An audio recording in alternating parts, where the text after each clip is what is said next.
gubbaa deemu jira yoo misa laayivii sana hin agarre laayivii kallattii ilaalle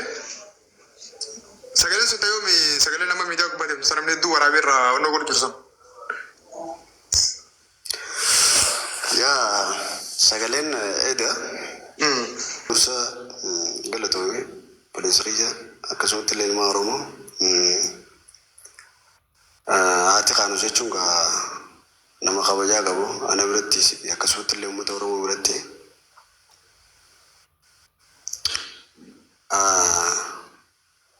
nama naqqaaliiti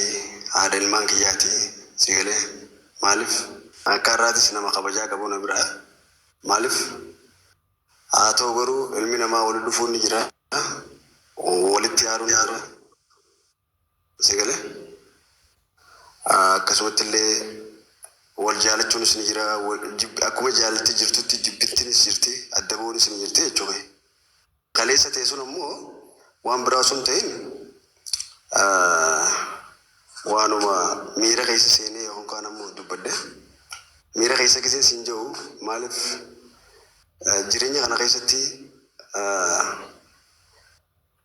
si dhagahama beekta yoon fi namni jechuun dhiirti gaa ilmaan gisee wajji taatee achi boodana akkasitti ilmoo wajji rakkattuu fi kana sii galee maaliif ijoollee lama ijoolleen tuni akkasii saniifuu si dhagahama sanumaatu sanna godhe akkasii jechuudha si galee jira haa ta'u garuu irra hedduu jechii siin fayyadamtu takkaa jira jireenya ilmaan kiyyaatiin jijjiiruu bee maarree minaamin si galee dhugaadhaa isitti akkas ta'uu mala garuu jireenyi kan jijjiiru ana malee isii bite jechuudha si galee jireenya ilmaan fi kana hunda anaatu bikkaan fadhe dhakaa cabsee waan hin fadhe godhee deemee jijjiira malee isiin deemtee yookaan kaan ammoo anas taa'ee ijoollee keessa taa'ee isiin biyya arabaa deemtee nama naa dalaguu bite jechuudha dhiira akkasiitti si bite jechuudha si galee walitti harreetti adda baanee qottee karaa Masrii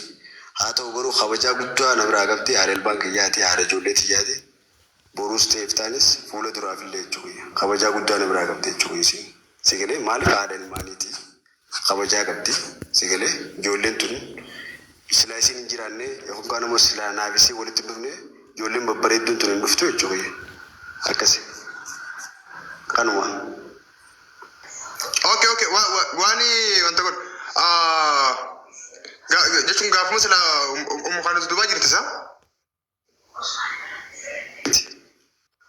Masriidha moo Dubaay? Masrii jirti. Masri wallahi bakka isin jirtuun beeku.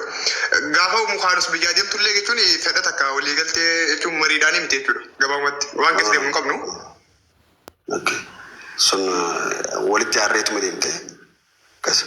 Yaaduma mataati. Sun fakkeenyaaf isiin isin jirti anis isin jira sun dhimma keenya lameen. Yaa dhugaadha sun dhimma keessanii maaliif yoo dhugaa se'aan turre gaafa isiin deemtu bakka isin jirtullee hin beekan akka wanti baay'ee jirtu na fakkaate akkuma ammaatti kette kana. Galgala haasawni sun kalee galgala meeqa amma muramee as gubbaa deemu jiru sun. Kalee galgala. Yaasini bilbila umukhaanis hin qabu moo messengerii imoo waasappii telegiraamii bilbila kallattii keessaa waan sana itti himu tarii jira waliin haasa'uu hin danda'amu keessaan moo ulaa keessaa santu cufameetii carraan tokkichi inni qabu gara gastiitti si bira dhaqu waan ta'eef achirratti ol bee haasoo sana si wajjin haasee wannoo jira namni hedduun akkas jaasa maaltu ta'e jechuun ati yoo rakkoon akkasii jiraate bilbiltee fi keessaan wannoon jechuun yoo waan biraallee sirriin nu ibsuu baatte sun dhimma keeti yaada keetiisi fedha keetiisi inni rakkoo miti. Umukhaanuziin bilbilli siidhaan jiru jechuun ka tiktaak gara gastii toora nama kumaa singila ture na fakkaata yeroo sanatti nama hedduu dhufe ammas dubbanne sagaleen hatta hangee idaa afaan kee keessaa dhagahame gara miidiyaa irratti namni hundi arge sunillee hin argamne ammaan dura hin dhagahamne namni hundi yaaduma shakkii dubbatee dhiise akkamittiin kallattumaan tiktaak si bira galtee